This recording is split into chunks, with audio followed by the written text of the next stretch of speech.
Hello বন্ধুরা, আশা করি আপনারা ভালো আছেন। আলহামদুলিল্লাহ আমি ভালো আছি।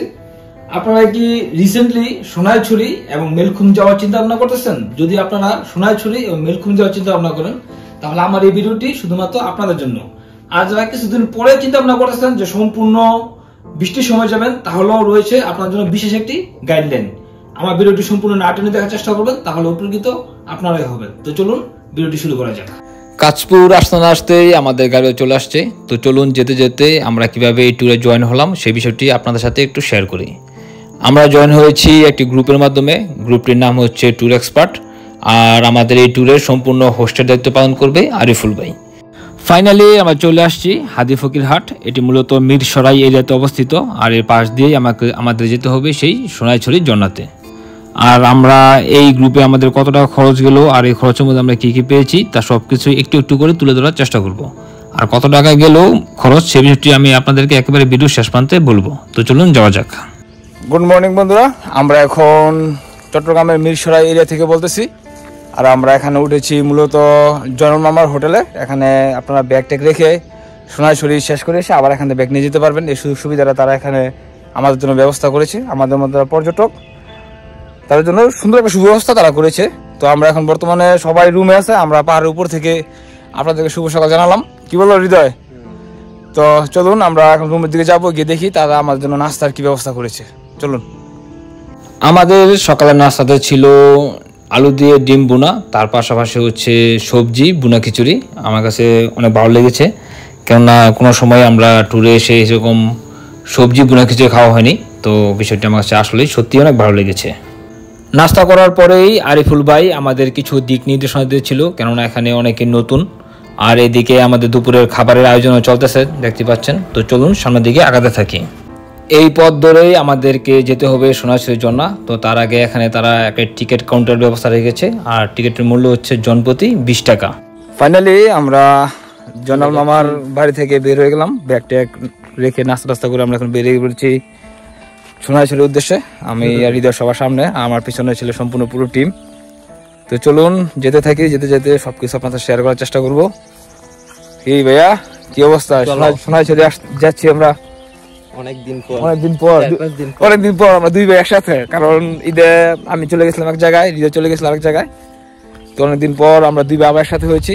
আশা করবো অনেক মজা করবো, চিল করবো, আপনার সাথে শেয়ার করবো। তো চলুন যাওয়া যাক। হেই হেই আরে ভাই, আমাদের এই 10-12 জনের টিমটা নিয়ে আপনি সোনাইছড়ি যাচ্ছেন, আপনার কাছে কেমন লাগতেছে ভাইয়া? হ্যাঁ, খুবই অসাধারণ লাগতেছে। ট্যুরের প্রতিটা পার্সন খুবই চিল পার্সন। জি ভাই, আশা করি আমরা আজকে সারা দিন অনেক এনজয় করবো ইনশাআল্লাহ ভাই। হ্যাঁ অবশ্যই অবশ্যই, সর্বোচ্চ চেষ্টা করবো ভাইয়া, ইনশাআল্লাহ ভাই। চলেন। ফাইনালি শুরু হয়ে গেল আমাদের আজকের ট্রেকিং। আজকে যেহেতু আমরা ডে ট্যুরে আসছি, আমাদের আজকে ডে ট্যুরের মধ্যে কমপ্লিট করতে হবে সোনাইছড়ি ঝর্ণা এবং মেলখুম ট্রেল। তো আজকে প্রচুর হাঁটতে হবে, বুঝতে পারতেছেন, যেহেতু ডে ট্যুর, তাও আবার ট্রেকিং।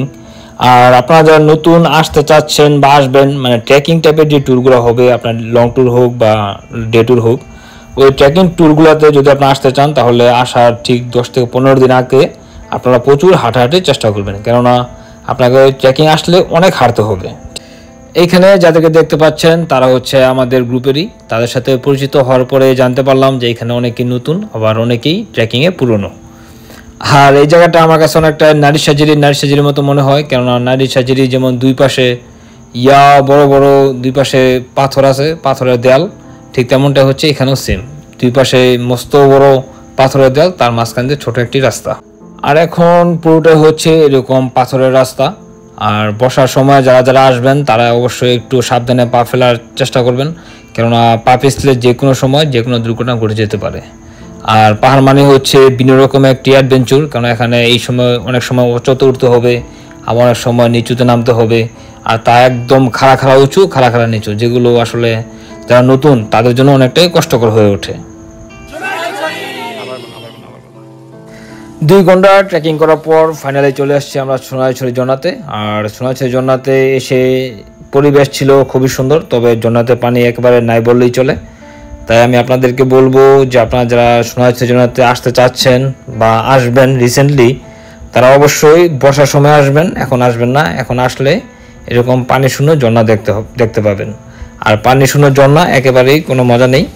তাই আমি বলবো বর্ষাতে আসবেন, অনেক পানি পাবেন, অনেক মজা করতে পারবেন। ফাইনালি আমরা সোনাইছড়ি দেখে এখন আবার চলে যাব সেই জয়নাল মামার হোটেলে। সেখানে গিয়ে আমাদের ব্যাগ নিয়ে দুপুরের খাবার খেয়ে আমরা চলে যাব মেলখুম ট্রেলের উদ্দেশ্যে। তো আপাতত এখান থেকে বিদায় নিচ্ছি, কারণ এখন যত দ্রুত পারি যেতে হবে আমাদের। তো আপাতত রাখছি।